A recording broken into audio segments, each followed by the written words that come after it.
Let's maybe be well quiet for a minute. Hang on. Hi, how's it going? All right, now let's see if I'm there. What was that? I presume so. So it only comes across, I'm going to probably start this when you blew or something. Damn it. I assume we're both here. Yeah, the audio level is just quite small. I think I'm just going to start it from a bit before, so I'm not going to do a big intro. No, you got to do a big intro. I've listened to the podcasts that you've done, and you do big intros. I do a big intro. I'm starting with this though, right? And then there should be a pause for a few seconds. This is absolute nonsense. Yeah, a little bit. It's a little bit weird. It's time to be empowered.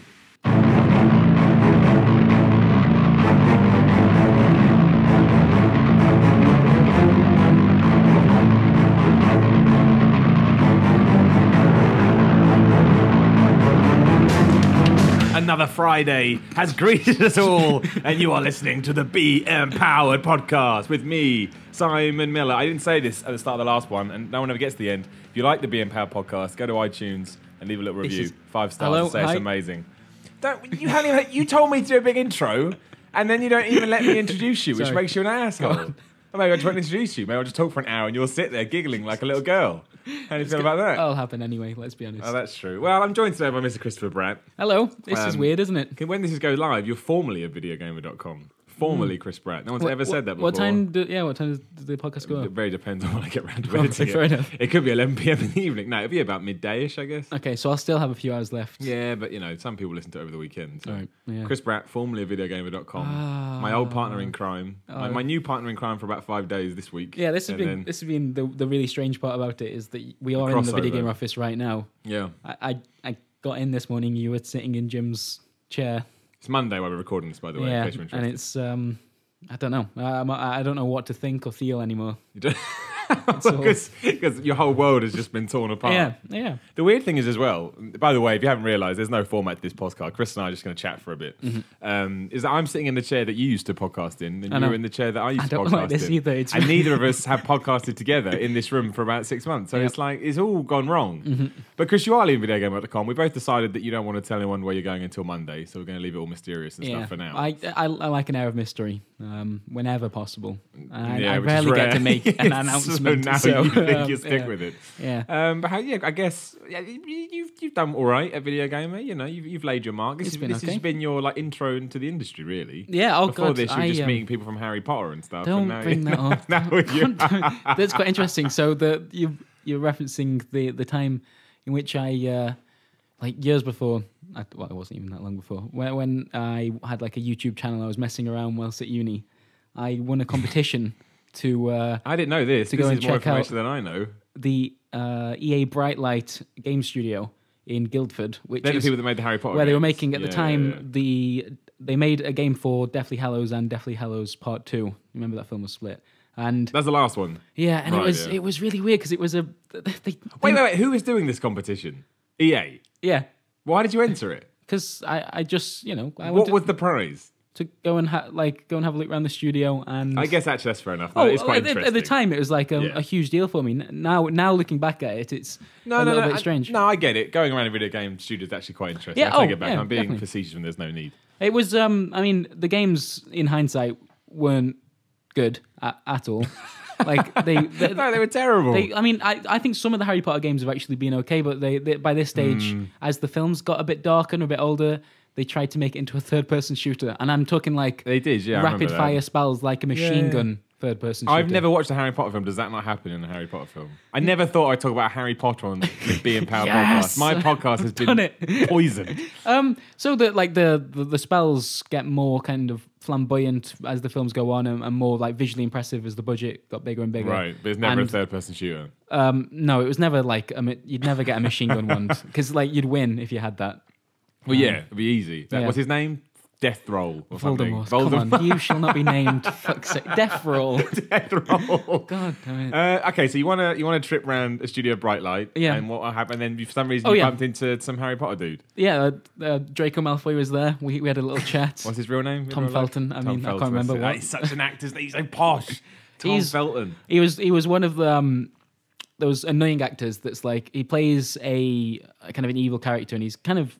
I think he's maybe struggled a little bit with getting out of that stereotype. But the annoying thing, right? The annoying thing is, he's absolutely lovely in real life. Like, why is that bad? So that's good that he's lovely. You don't want him to be a dickhead. No, because now it's ruined. Now it's ruined that image. Because I just know he's putting it on. Who does he play in Harry Potter? Draco Malfoy, and then he was in the Planet of the Apes. Second or first films, the first one. Okay, and he played like an asshole. Like, oh, is that him?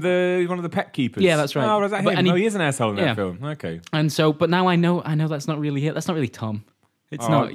You met him once for how long? 2 minutes?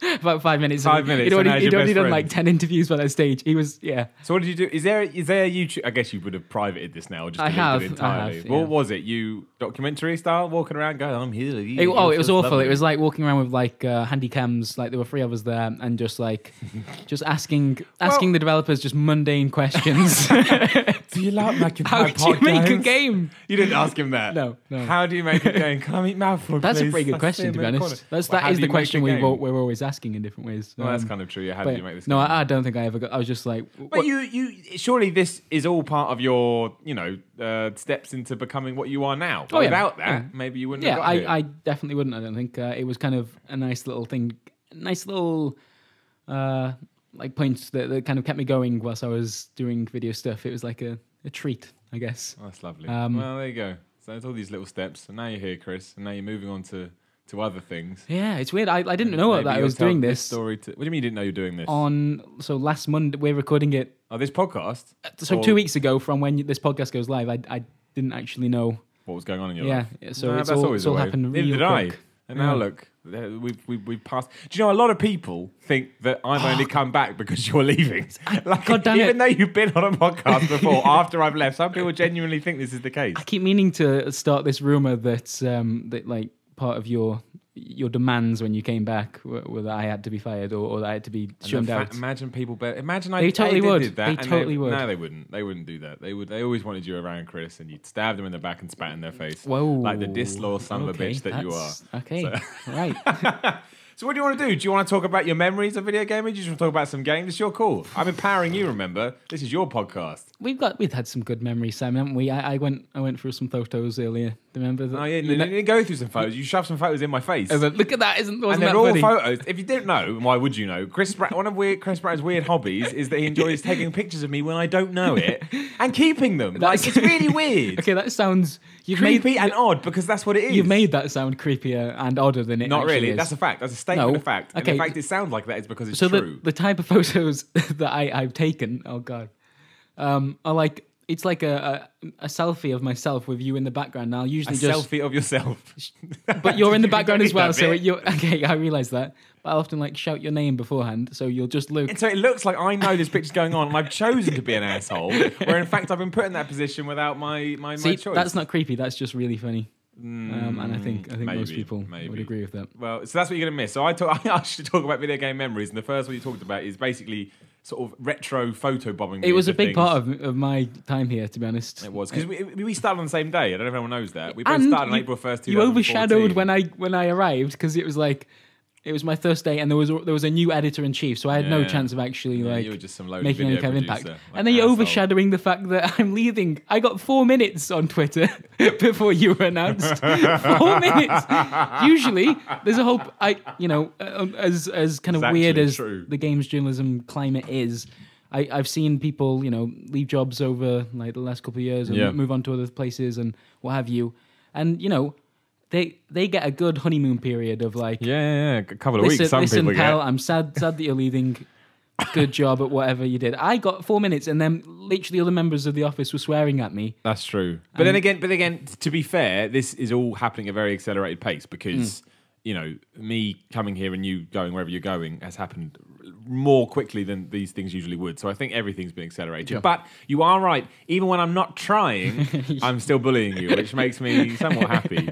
But I did it. We started on the same game, and then we did a video on guacamole, I believe. Yeah, that's I don't know right. why we did that for some reason, but we did that, and then the rest is history. I think you reviewed it at the time, actually. So I remember playing it. I can't remember what the hell I did with it. My most vivid memory is playing Rambo with you.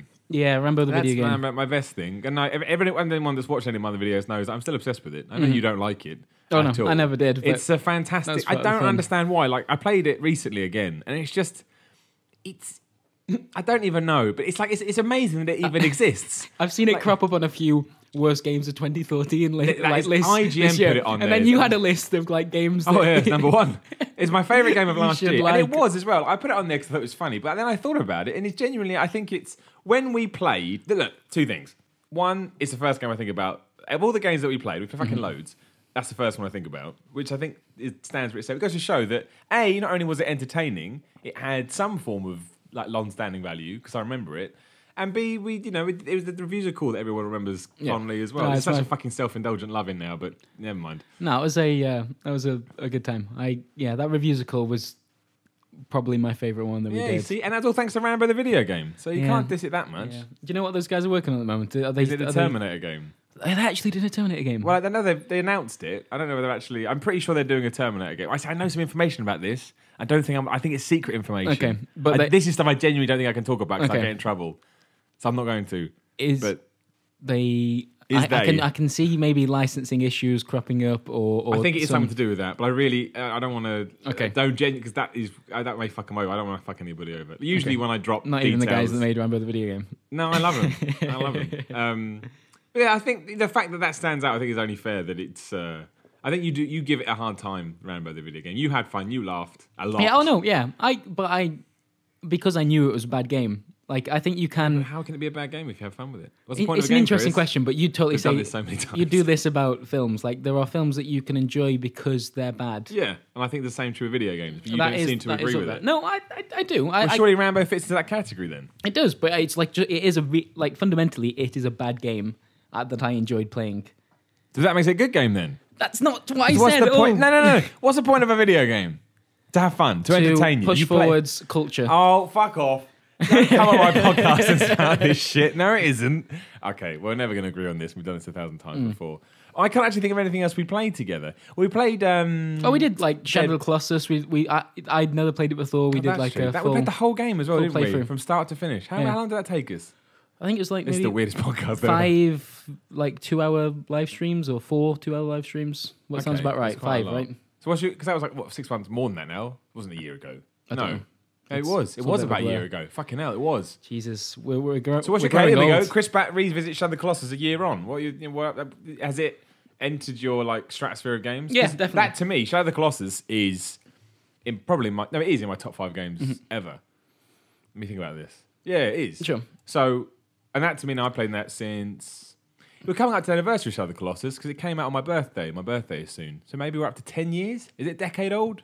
Blimey. Or maybe that's why they released the HD thing. What am I talking about? Anyway, has it held up in your brain? Well, so there have been a few games that I think this may be because I'm one of the younger ones at VideoGamer. Like there have been a few games that you guys really love talking about that I've just never played at all. Because you're 8. So there's things like Steve, how he talks about Resident Evil. I think in the game Steve. Things like Steve. Everyone loves that game. I haven't really gone back to, and I don't really. You never played the original Resident Evil? No, because I've never played the original Resident Evil. How much have you played? Just you must have tapped just the starting like hour or so. Which one did you play? The HD remake. The new one. Yeah. That's the first time you ever played it. Well, let's talk about that then, because I've only ever played. I missed the first one because I was too busy on my N64/SNES, and then I went to play the GameCube remake, whatever the fuck it was called. It was this on the GameCube. Well, I really got much to say about that. I just found.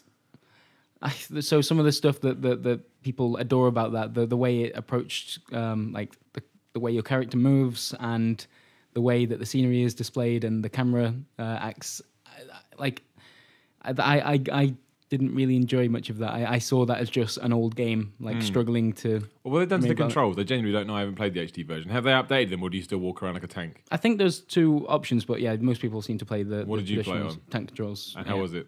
I don't really get it. It doesn't feel natural. No, that's fair enough. It kind of takes me out of the game. Because we played Resi 4 that time, and we couldn't even get our heads around that. Yeah. So I can't imagine if you kind of remove 6 years or even more so, probably more to try and handle the original game. I don't think I could do it. I think I'd get pissed off. Sure. And so I went back to like some of the older Zelda games as well because you guys really talked about it, and I you didn't finish that either. That's a little bit different. I can appreciate that, but it didn't pull me in the way that everyone else builds up to be such a big. Shadow of the Colossus, though, is the one that I got. Like, I completely understand why people hold that to such a high regard. And that, Like it didn't feel like a terribly old game Yeah. that was struggling with mechanics that don't feel relevant anymore. Well, I don't know. You struggle with the controls a little bit, but then again, everybody does. The controls aren't great. Yeah, the so the mechanic, like the holding on yeah, it's not stuff, the is a greatest little thing in bit the difficult, and it was quite stressful playing next to you and having a stream of people watching. Every Why is that time. stressful? I'm pretty sure I was very supportive. If you of fall off one of those colossi, And- it takes quite a while to get back on. Not only was I supportive of you, I was also very nice in supplying you with nutritional tips. That's really nice. That's where all that nonsense started. This podcast exists essentially because we decided to start live streaming and nonsense about vitamins and power sort of came to light. Yeah, you just hijacked the start of those live streams. Then hijack. Unbelievable. Yeah, you did with your almonds and your Just saw how it went. your chicken. Felt it, man. Felt it. But I agree because I think, like I say, it's been. I'm going to say 10 years. I'm probably wrong. Someone's going, no, you're wrong. Well, you're not in the room. But it's a game that I always look back on fondly, and everything. Playing it back with you as well, I enjoyed it. Maybe not as much when I first played it, but in the sense as I would enjoy playing a game. In the sense, it was just something really nice about watching someone experience it for the first Yeah, time. and I obviously knew. I'd seen some of the colossi before, just in screenshots and what have you. But like it still felt new every time I encountered a new one. It was like a really big moment. That still kind of held up. It's still a very impressive game to look at because of just the sheer size of these things that you're facing. Well, they're gargantuan, aren't they? Yeah. And also it gets the sort of the idea of scale right as well. They're not just sort of massive things and you don't really understand. Maybe it's the camera or the art style or whatever, but even the first one you come up against, you're like, holy fuck. And also, you're like, how the hell am I supposed to take that thing down? Oh, yeah. I'm this I tiny definitely man had with my this. little fucking sword and hat and a horse that buggers off all the time. That horse is awful. I've never said buggers off in my life. Never. In 30 years on this planet, and all of a sudden it just popped out of my mouth. That horse kind of makes me want to say bad words as well. I know it did. I was, for some bizarre reason, this is a few months ago now, and that was even before I left, I was looking on VideoGamer's Twitch. I don't know whether you did this, but there are some cut down clips of my Shadow Colossus. There is one of you just screaming, much more because you're not really a sweary man, but you are swearing at that horse. So much. Yeah, you're kicking that horse's ass. He just didn't want to cooperate at all. No, but I think it kind of summed up how good that game is for me, watching somebody else play it sort of, so far removed from its release date. And also made me realise how sad it is The Last Guardian hasn't come out. And the fact that I don't think The Last Guardian's ever going to come out. And even if whatever Team Ico does next is essentially The Last Guardian, it won't be The Last Guardian we all saw years ago, and I think that'd be really sad. I think I'm quite in quite a fortunate position because The Last Guardian now, that is almost a running joke to me. That's always what is represented. Rather than I haven't ever anticipated that game. I've just known that people have been and getting really excited about something they never got. Did you? You were probably a fetus, but when they actually showed that trailer, I probably saw it, but didn't really care that much because I didn't know. Yeah, exactly. You haven't played Eco either, That's why. have you? Eco, whatever, ICO. Have you played that? No, I should do that too. point. Yeah. How are we going to do that? We'll figure it out. I don't know how we're going to do it. It's going to be next to impossible. This is probably a lie that will never happen. Which is trying and do that. But I think if you had played Shadow of the Colossus at the time, and you'd played Ico at the time, and then you watched that trailer. And it's the whole point where, Shadow of the Colossus, without doing much, makes you sort of feel emotional, that bollocks. What does it mean? What does it mean? What does it mean, Chris? And I think seeing how they were trying to take that with this giant animal thing, I think they would have done really well with it. But they just got too ambitious. I think they forgot that their skill is in the small details rather than the big ones. And they seem to get carried away with stuff like that. And now it's probably dead and we're never going to see it.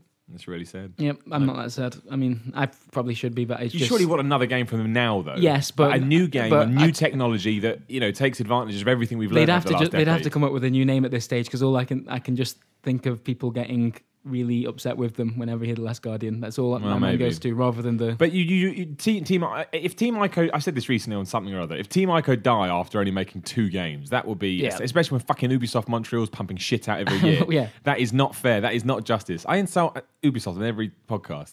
Yeah, I'm sorry, Ubisoft. I mean, it's been a rough year. Not. It's been a rough year for them, hasn't it? Old Ubisoft. I don't care. I don't play the games. Did you play The Crew?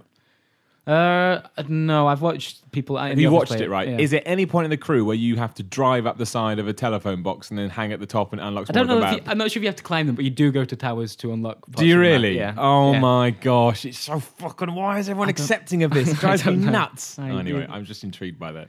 I want to talk about Dead Rising 3. Man, that's such a Paxman thing to do. Like, I'm going to grill you a bit. Yeah. But it's just the antithesis to our Shadow of the Colossus live stream as 2 men started with a game they thought was reasonably okay, and then Yeah. realised it Actually, was I utter think- garbage and sexist. I think the first couple of hours of that game were really fun. Like it had those. Because you'd never played a Dead Rising game, had you? Neither had I. And Not it was properly, anyway. we'd only just started messing around with these new consoles and like and live streaming. yeah, and this game had like a very clear like the fact that there were so many zombies was its thing, right? You could point at it and go, that's why I bought a new console or whatever. Yeah, And- it had that technical sort of woo-ha that you wanted from and your new machine. like for the first like couple of hours, you kind of wade through the zombies and like you. Basically, they get to a point in the game where the enemies start becoming a bit more bullet spongy, and then oh man, they become. Yeah. But the bosses become. Yeah, I mean exactly that. Just cannon fodder that I never liked dies. I liked it up until that point. I thought it was doing some really cool stuff, and there were a few really tense moments. Like if you Well, getting to save houses was Yeah. good. Like it had the whole like, what people are talking about now with Resident Evil HD. It has that whole you can't save wherever you want to save. You have to get to a specific point, and when you're in that point, you sort of take a deep breath. Yeah, and- you or in feel our like case, you've switch the earned it, controller right? to each other and say, right, you go. yeah, and like I remember when we were doing that, we usually. We want to try and save at the end of the live stream, and there's a lot of pressure then because if we fucked it up, we've actually I remember lost. there's that one where we a lot of pressure. decided to finish. We do this, we finish it. And I remember you almost died, and we would have gone back about an hour, and then that would have been it for me. I may have walked away from live streaming and never done it again, and we never would have got all the rest of them. But it was. I mean, I know Burns gave it 8 out of 10 on VideoGamer, but at the time we didn't agree with it. I don't agree. I just don't get it. Then again, he's more of that kind of. He's always like those games.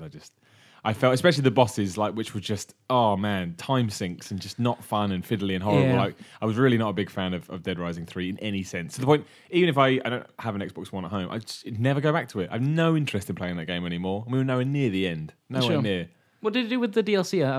I did something. There was DLC? Yeah. Didn't it have weird like what's his name? Frank DLC that was all like weird and neon-y. It went a bit more cartoony, right? Yeah, I didn't play that. Yeah, I remember they announced at E3 and I yawned because I was tired and that was it. That probably would have been something fun to go back to, I guess. Maybe more of a self-contained thing. Maybe. But yeah. What? Was it GTA 5 Online that started our streaming journey? Actually, yeah, I think Because that was weren't the we first just one happened we to did, be right? here late and then we realised that the online servers were working, so we jumped on. Am I making that up? I Yeah, think no, what that's right. happened. We had visions of being like the first streamers to like tackle GTA Online. Visions of grandeur. We Yeah. could be those guys. And then like fast forward 2 weeks later, and we had a really nice little community around those GTA Online Yeah, streams. but we were so bad I at feel them. Everyone used to say mean things. It used Well- to upset me. well, like part of that was also the fact that because we had a bunch of people that would watch the stream and play with us at the same time, they join our server, which we Kick thought, our ass. that makes a lot of sense. And then we'd be like, oh, let's go to the barbers. And then like the barbers would just explode with people and like explosions and like ways of trying to kill us. Wasn't one of the guys Detola, which turned out to Yeah. be Russian Max? Am I right? yeah, Is that that's right, yeah, that's yeah. where he popped up, and then in God, our weird what? ways, we just employed him, but we just said, hey, make some videos for us. Yeah. Oh, that's weird from I GTA wonder how Live Russian streams. Max is doing. But I remember the thing about that is it's kind of relevant. GTA 5 PC is about to come out. There you go, whack that in the title. Nice. SEO, Boom. SEO dream. But I remember we talked about that we were going to do online heists. We said we will keep Yeah. doing this, and then we're steering what that was. Well, we didn't quite anticipate that it would take that long that's for the the thing. heist That to was come what out. September 2014. Yeah. and we're now sat here. No, yeah, no, yeah. I'm having a stroke. Are you okay? September 2014, right? 13. When the fuck did GTA? Yeah, 'cause Yeah, it came yeah, out that's last right, year. yeah. And now here we sit in January 2015 or February now. By the time this goes live, oh no, it's So not the heist January. saw very soon, and then the PC version slightly after that. I'm excited about the PC version though, Yeah. not to play, just to watch mods on YouTube. Oh, yeah, basically. yeah, definitely. I don't want to play That it. yeah, the GTA 4 community seems really cool, just because of that. And Now it sounds like you're going to work for Rockstar the way you said that. I'm not going to GTA. go. Cool. Yeah, the community. GTA fucking they're so inspired cool. I mods. love them. And I'd love their support in all my future endeavours. But no, I started there, and I don't remember if we did anything else. We must have streamed it. I remember I kicked your ass at. And I remember the greatest stream we ever did, where you made me play a bunch of indie games, and I kicked your ass at every one. Yeah, I'm not good under Nidhogg. pressure. What was that other one we did? The really good one. Tower Fall Ascension. Was that it? Yeah, That was really good, that game. Mhm. I kicked your ass at that, and then we realised that you were terrible at virtual tennis, so we Yeah. played that as well. that was. So you that's lost everything? a difficult game. And you lost at Mario Kart? Was that something else? I don't think I've ever really performed well with any kind of local multiplayer. That just sounds. Um, No, you beat me at Broforce. Not Broforce. That wrestling game with Putty. Oh, Gang Beasts. God, we had some good local multiplayer games. Like that whole resurgence happened as we were all in the office together. That was cool. Like, oh, Bratt's getting all sad now. He's welling up a bit. He kind of just gazed up into the distance and lost they are himself. Really good games. Gang Beasts is. What's your again? Let's do this because we all know that you're an indie king.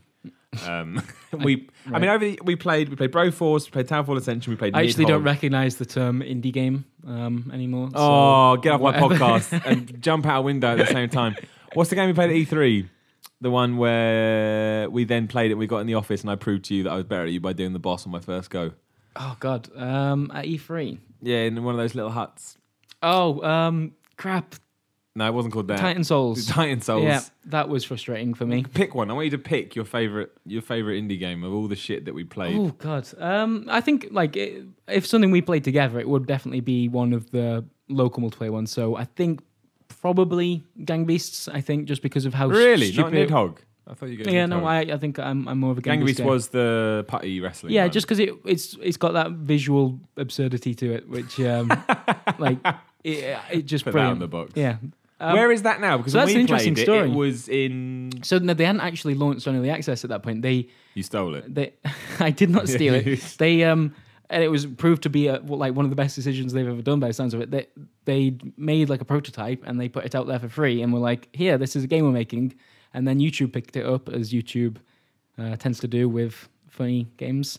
And Is this true? Yeah, it went crazy. And then they were like, oh, okay, well, let's go on early access. They've got the support to allow them to do that. And then Double Fine is Double Fine now? now publishing them. Of course they which are. isn't And Double Fine will as ask good you as for it your sounds money, because they've fucked up early access they fairly recently. fucked up everything. With Space-Based DF9, which is actually something we played as well. Which one was that? Which one was Space DF9? It was quite a simple game where you build a base in space, and it's like it's it's really like constructing. I think I different remember rooms this. more than anything.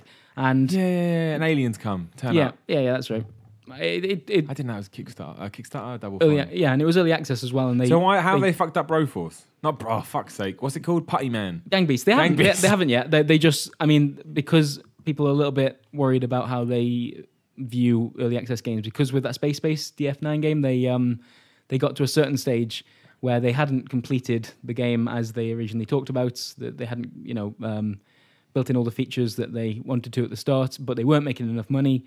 And so they released a statement that said pretty much, okay, we're going to open the source code now and you can mod it as you like. And that was the last we heard of Space DF9. Which, it's kind of like, I appreciate that happened to an extent that they opened that up and allowed, it hasn't completely killed the game off. But, early access is sort of a promise as well. It's similar to like how some of the crowdfunding things work at the moment. And it also had the support of a big name behind them. It wasn't like they didn't have. That's what I understand. I don't understand how you get into that much trouble if you have. Maybe Double Fine don't actually do that well. Maybe all their money's down the well after Brutal Legend. I don't think it was. It was like. I think it was literally they just stopped making money, and their development was then going into the red. Like they needed people to keep buying that game. That is the secret of early access. You need people to continually, which then funds the actual purchase game it, so you can actually finish making it. That's disgusting. Which works with some things, like I'm going to say DayZ just passed 3 million sales. I think and you're all right with DayZ, aren't you? I liked it. I like that a lot. But surely it's bad that this game is forever going to be unfinished, and it is. They're never going to release a finished version of this game. It's forever going to be in unfinished limbo. How is that cool? Well, I mean, Microsoft did that. You wouldn't like it. That's not true. You'd be all mad at them. So I was happy with. So this is kind of the question you have to ask yourself at the time, like whether or not so out of body experience. Ask yourself this question.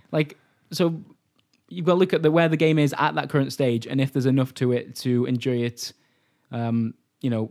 Yes. right then and there. On its own merit, I bought Chaos fair Reborn enough. recently, and that's in early access. It is very early, but there's enough there that I'm actually quite happy to pay right now because I want to access that part of the game. I think that's how people felt about DayZ. There's a reason it sold really well. It's not, it's popular because it does have some really cool ideas going on and an interesting community.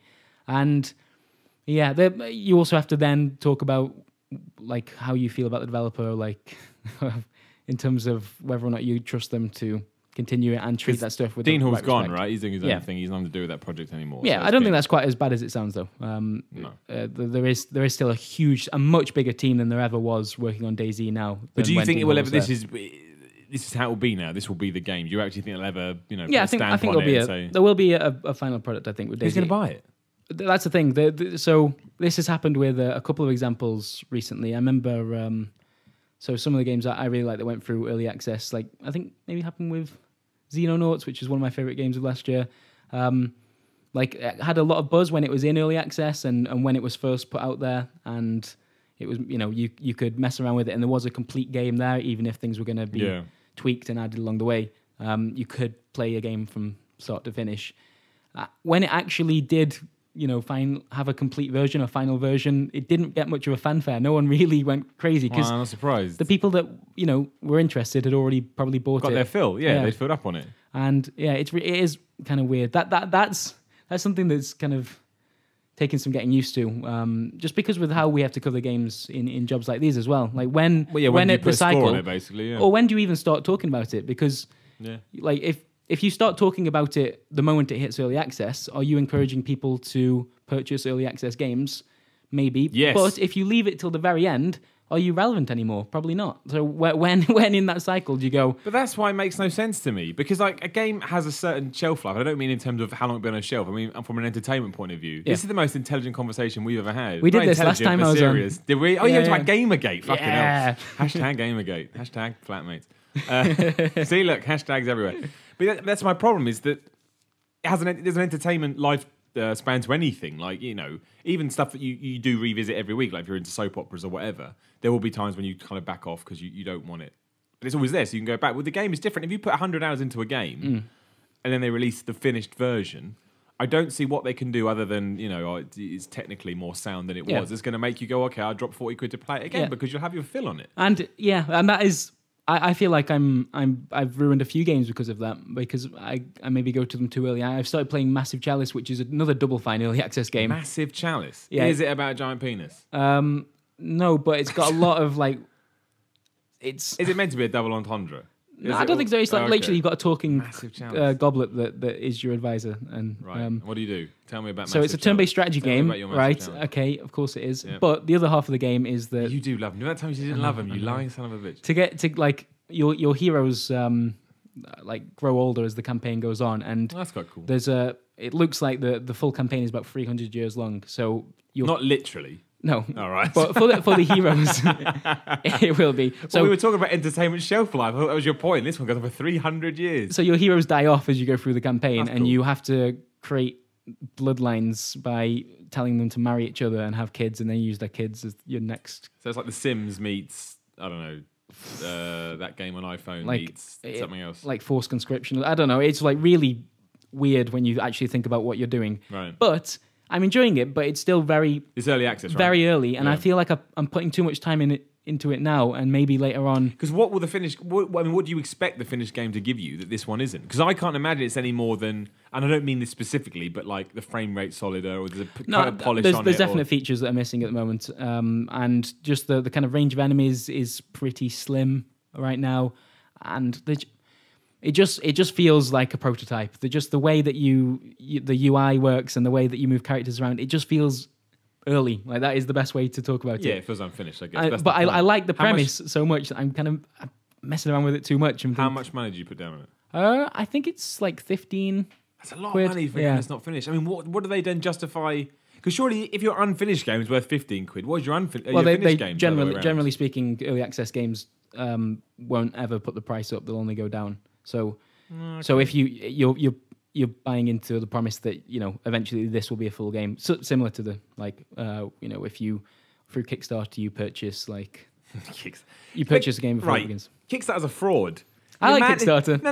Like the amount of stuff, and not necessarily in games, but the amount of stuff or people I know that have bought stuff on Kickstarter, it never turns up. When you email them, can I get my stuff? No respond. Kickstarter goes, nothing to do with us. It's fine. I mean, it's a fraud. It's an absolute fraud. I find Kickstarter's like legal stance on like it has nothing to do with us. projects really interesting, because I get the impression that it's a really quite a small team at Kickstarter themselves, and that they're just they are just a platform. they don't really get involved. Wait, in have you seen the themselves. South Park episode that takes the mick out of Kickstarter? No, not yet. No, it's fantastic because the whole point of it, the whole moral of it is that the boys want to the lads on tour want to make a company where they don't do anything. And they come up with Kickstarter where they do fuck all and make money for it. And that's what Kickstarter is. Yep. It's a bunch of guys that sit around and for some bizarre reason, Yeah, but come on, that is a hub. That isn't the case across the world. There are some really cool things that have come through Kickstarter that wouldn't exist otherwise. The Banner Saga. Is that the one we played? The turn-based strategy one that was on a ship?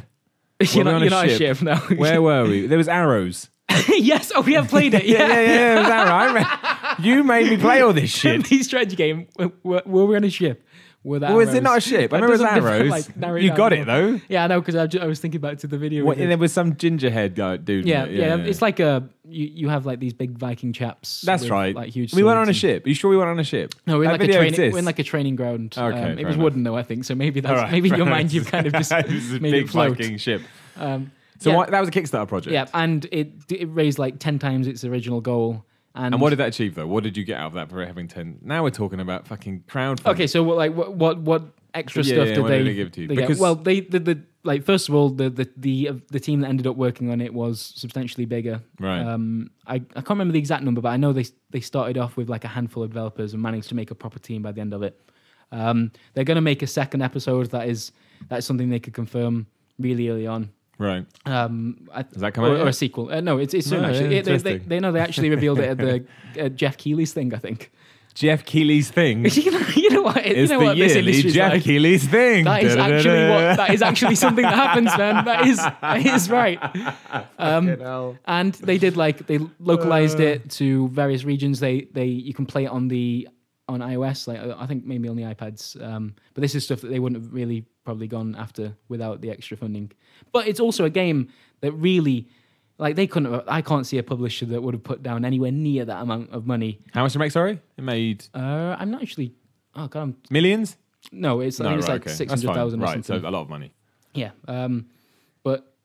I'm not. Yeah, I need to. No, he's gone again. He's looking into the distance, trying to figure out how much money you made. I don't work for the Banner Saga. What? I work for Stoic. Doubtful and debatable. I'm not 100% sure that you secretly haven't worked for them the entire time. But yeah, there are and Xenonauts was another one from last year which was the original XCOM that kind of remade, and that had a following beforehand, but never would have got to that stage without something like crowdfunding, I don't think. Xenonauts wasn't. You made me play an Xbox game that was 16-bit version. No, that was a demake. Demake, that's right, a demake. No, what was the game that we played?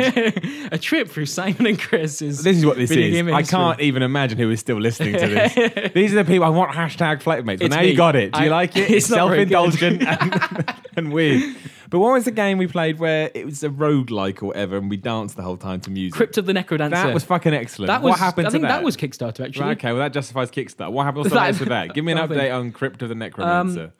That's fantastic, that game. That's probably my favourite one we did. It was so good. I think it's still going through...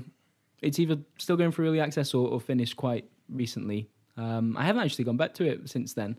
It's because the memories, Chris. Yeah. Too soft. But that is another game that, without the new kind of approaches to how you can produce games and do it without bankrupting yourself.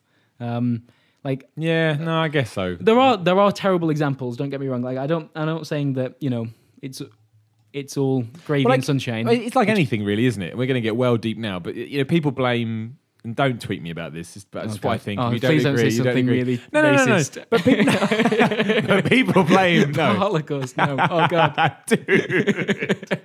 Okay. No, but I mean, people blame wars on religion. Oh God, you went there. No. But people blame wars on religion or money or politics. But it's people. People. If you took something away and people wanted to war, they'd find a reason to war because people are assholes. Yeah, there are going to be assholes in every organization. So it's not Kickstarter's fault. It's actually people that's the problem. If we're talking about Kickstarter, which was never the plan. There was no plan, but it's fine. There was no plan. This is where I'm not surprised, Chris. We came in here with no plan. There's nothing written down. And we've done forced turn-based strategy games, and we've on to crowdfunding indie development titles. I'm not surprised. It's the future, Simon. we have to talk about Star Citizen, surely, because that is now the sort of the poster child. Yeah, so that I actually that's quite an interesting story as well because I don't even know what number they're on anymore, but it's ridiculous. What is it? Is it over 10 million? Is it sort of like 60 million or something crazy like that? Or it's not quite that far. I don't think it's tens of millions. Yeah. Why? Why is this happening? So, I mean, I know what it is, but why does they're Crypt playing of the around with Necromancer struggle so much to make his cash, whereas that one makes $1 gajillion? I think Crypt of the Necromancer did right, actually. I'll buy it. Let me know when it's out. Okay. Can I still actually put money in? No, it's probably gone now. No, it's on early access, so you could buy it now. I think it might have actually finished. If you send me a link how I can support that, I will support them. You know what? I've never done that, but if I can support them in any way, or they listen to this podcast, good work. It's a great game. So there's the weird thing with Star Citizen is that if you're not embedded in that community, the stories you hear about it are. Is it on now? Is it? No. Right, no. Okay, right. Sorry. There are like certain kind of prototype stuff you can mess around with, but no, not yet. Yeah. But the stories that you and I hear are we've just passed this ridiculous, enormous goal of money that no one else can ever dream of, and apparently you're never going to get your game. There's like part of that is that they're already selling ships for the game, like. But why do they need any more money? And there's like a. What do they need more money for? This is like I don't know, limited edition stuff or things that people are purchasing beforehand. What's wrong with people? And imagine Ubisoft did this. Those sales are feeding into that crowdfunding goal. And so when they say that we've just passed this goal, it's not that people continue to donate. It's that there's this weird economy of buying and selling ships, not just to the developer as well. I think this is like between players as well. So you're trying to tell me an economy has already built up around Star Citizen? Around ships that don't exist yet. I mean, what does that even mean? I don't know. It's kind of ace, people wonder why sometimes I get no. It's bad. This is when I get mad about games. What are you doing, people? This is bad. These are the same people that are moaning about pre-orders, and you're buying ships that don't exist from each other. I don't know who these people are, to be honest, but yeah. So like the reason that total keeps going up and up and up, despite that initial crowdfunding campaign being like stopped. Well done, yeah. That's part of it. So I don't think it's quite as simple as it sounds. But it makes good press releases and works really well because every time they pass one of those stupid goals. But how are they ever going to live up to it? What can they honestly produce? That's all the this money interesting that's question. going to make everyone go, well, I'm glad we all poured our money into this. Because I don't know what that game looks like. Unless it's the holodeck. Like, I don't know what. Yeah, it's literally the holodeck. Yeah. What is it? On paper, you have to, one sentence, what is Star Citizen? A huge explorable space game, I guess. Is it like No Man's Sky? Sort of, but more with like elements of Elite Dangerous, I guess. Like it's like a bigger, more flamboyant Elite Dangerous. I think the fact you don't know is bad. Yeah, I don't mean you. I mean in general. Like that game has had so much money. We should be able to establish a bit more about. Well, there are like the goals on their Kickstarter page and their website. Like do go through the things they're planning for. It's just those things are really, like ambitious and. Right. Yeah, part of this thing that the reason that this whole like press machine that's kind of been created around it has the side effect of that is that people have these weird expectations for what it's going to be. I think in most cases I would say that you're not allowed to have those expectations. But I think with this you are, just because it's your money. Yeah. But like if Assassin's Creed comes out, I always pick on Assassin's Creed. But Unity comes out, I'm not really. I mean, I am allowed some expectations, but I put 50 quid into it, and it's a AAA game that comes out yearly. Like, I expect there to be a problem. I just do. Doesn't mean it's right. We should still all go, wave our flags. But with that game, I think everyone should expect the best thing ever if you piled that much money into. Not the best thing ever, but you should expect an experience of a certain level. Yeah. Otherwise, where did your money go? They're paying for this dream, aren't they? They're paying for a dream. You work for Star Citizen, you motherfucker. I don't. That's your tagline. Star Citizen, you're paying for the dream. Yeah, it worries me a lot. I'm kind of glad that it's going on because one way it will.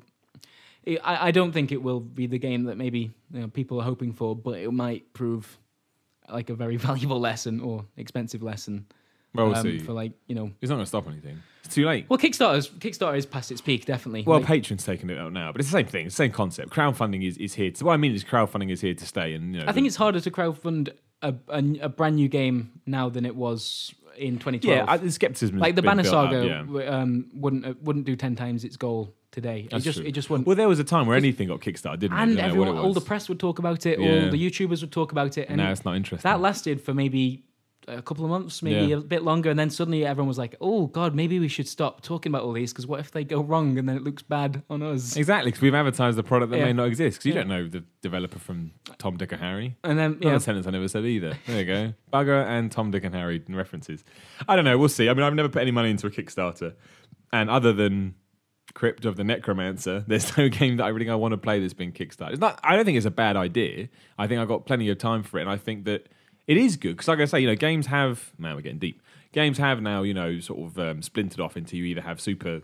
There is no B games anymore. Yeah, like the THQ and people like that have kind of died off. So you either have these sort of incredibly popular indie games, that spawn into a Minecraft and then hit the upper tier, or they stay there with their niche. There is no medium game. So I think the crowdfunding had allowed for somewhere in between. Yeah, it had. And I think that stays as well. I just think that it's.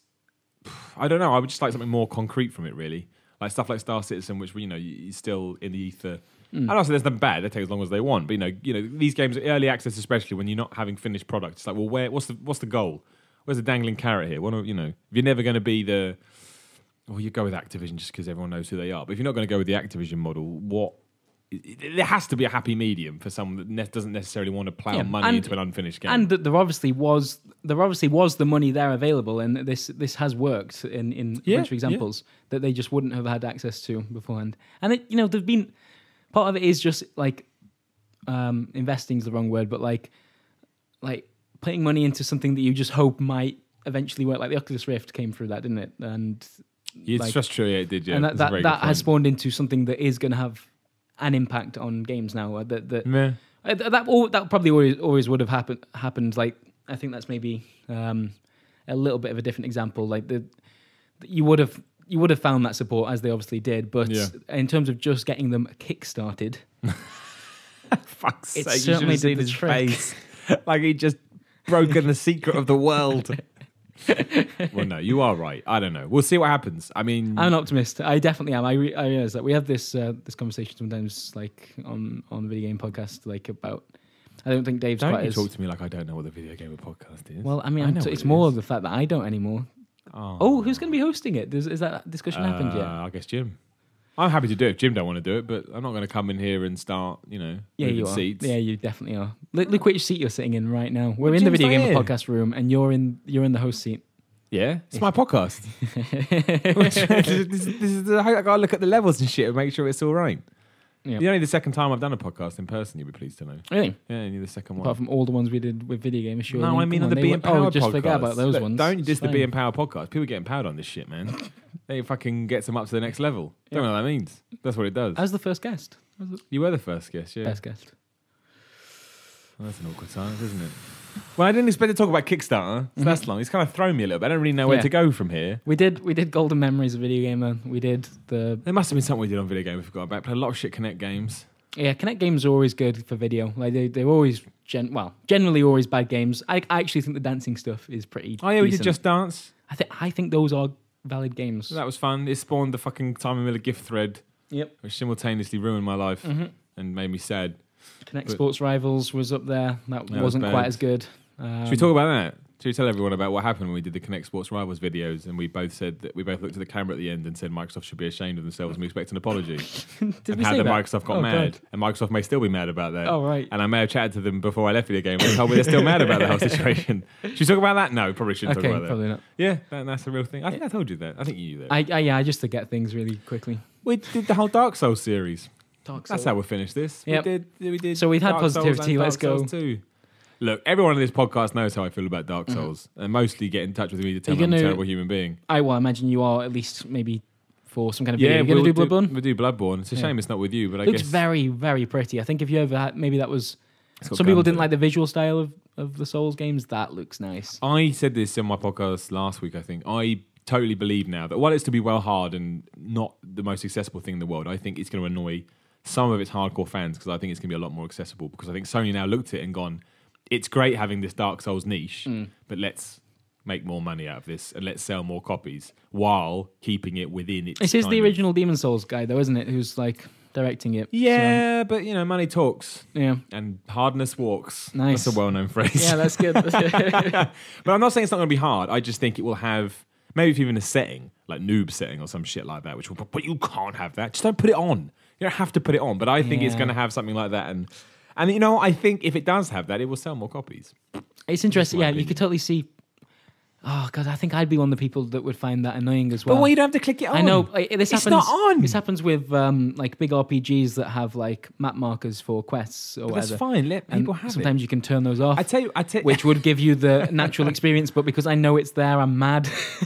That's your problem though, as an individual. Because my thing is, people go, but it won't be as hard because they spent so much time putting an easy option in. No, maybe they made the hard game and then take away this bit of code and it makes it half as hard. It took them 8 seconds that's how game to do development that. doesn't work. It does. Listen, I've been making a game. I've been making a game on Game Maker. Well, you have literally. Yeah. What have you made? I've basically made a really simplistic version of Asteroids.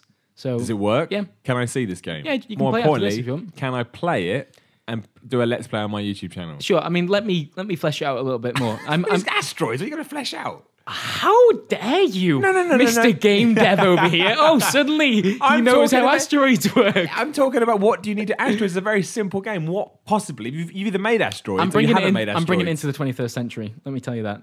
So you're in a starship.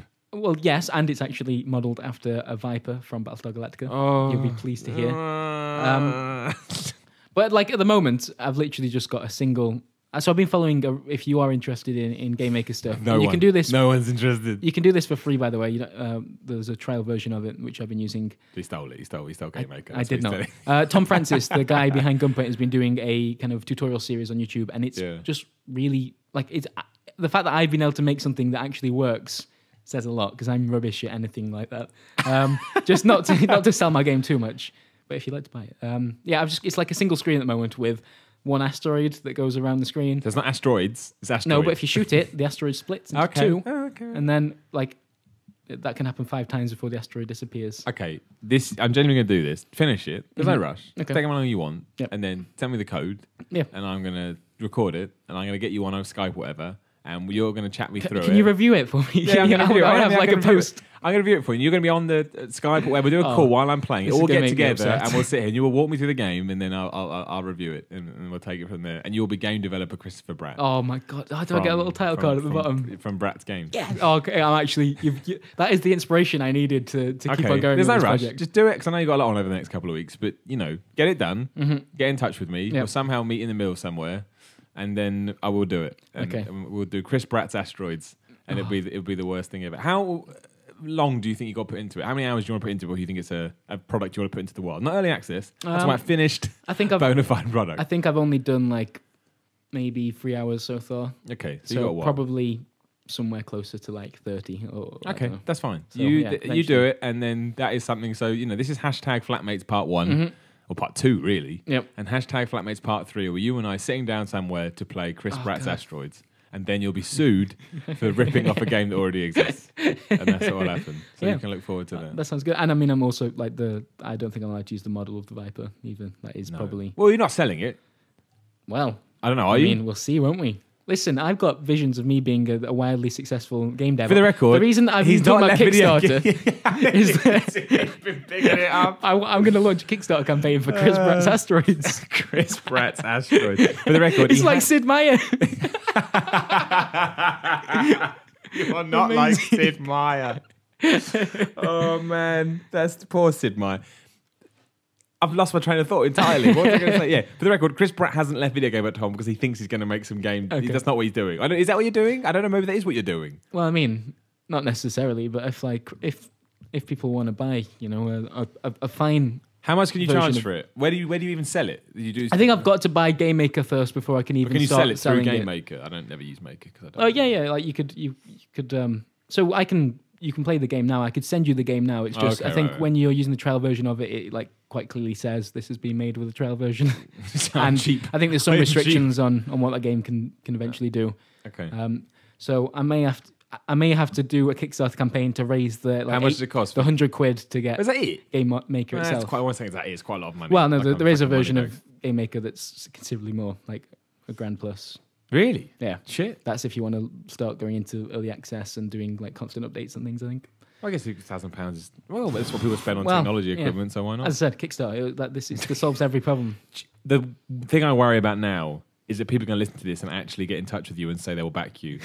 That's my genuine worry. Please don't. The ego will immediately just spiral out of control. If I'm responsible for that, I don't know if I can live with myself every day when I wake up. I'll be devastated.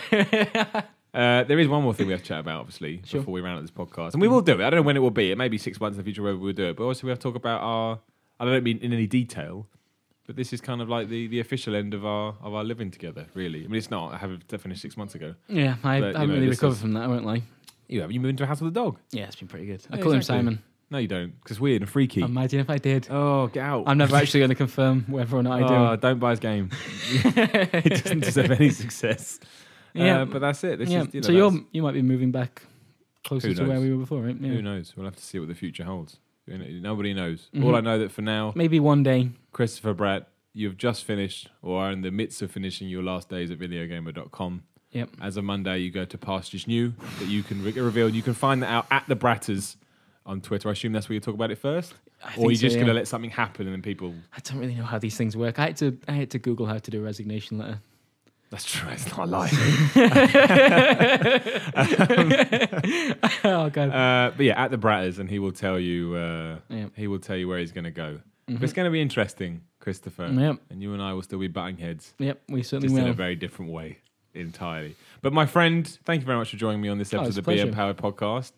I guess you can come on again. Why not? Well, thank you. I don't think it's going to be a problem, is it? Yeah, of course not. No. So, come on and be empowered if you're ever feeling unempowered. I'll give you a call. And then in the meantime, the next time you and I will see Chris together, that wasn't a sentence, we'll do this. We'll do the Let's Play and the review of Chris Bratt's Asteroids. Can you send me a screenshot? Yeah, sure. Because I'll put that up somewhere in the if you're watching this on YouTube around this time now, there'll be a picture of Chris Bratt's Doesn't it look good? I'd back that. I'd back that if it was on video Kickstarter. game, mate. Look at those milestones. Ooh, £10, buy me a sandwich. Can't eat. But this will have gone live on Friday. There was obviously a bit of a gap a couple of weeks ago, but a new episode, maybe with VideoGamer's own Brett Phipps, to talk about all manner of things. Or football. I'm not going to say football. Yeah, lads, football. I bet this happens. Or the episode that I continue to tease with Samuel Roberts and David Lynch about Star Wars will go up. I feel bad because a lot of people got excited about that and got in touch. I can't wait for that. And I made them wait. It's not intentional. No, it's fine. Just a lot went on. So, of course, it's fine. What are you telling me it's not fine? No, it will only anticipation heightens the pleasure, Simon Miller, as I'm often told. Oh, jeez, it's getting weird. So, but yeah, so look out for that. In the meantime, at Simon Miller 316, get me on YouTube at Simon Miller's youtube.com/C/Simon Miller 316, or you can find me back on VideoGamer.com. YouTube.com/user/VideoGamer TV. Did you just say fuck VideoGamer? No. You turncoat motherfucker. You should be ashamed of yourself. This is supposed to be a podcast to empower you. Not to come on and talk slander about the company that made you, Chris Bratt. VideoGamer made you, got caught, and you turn your back on it, you walk away. You motherfucker. Unbelievable. You should be ashamed. Sorry. Yeah, you should be sorry. Mum's sad. What? Listen, video game's lovely. I take it all back. Yeah, damn right you do. Especially the bit where I said fuck video gamer under my breath. Especially that bit where I insulted him. Oh, leave a review if you like this as well. You know how it is. Nice. Cheers.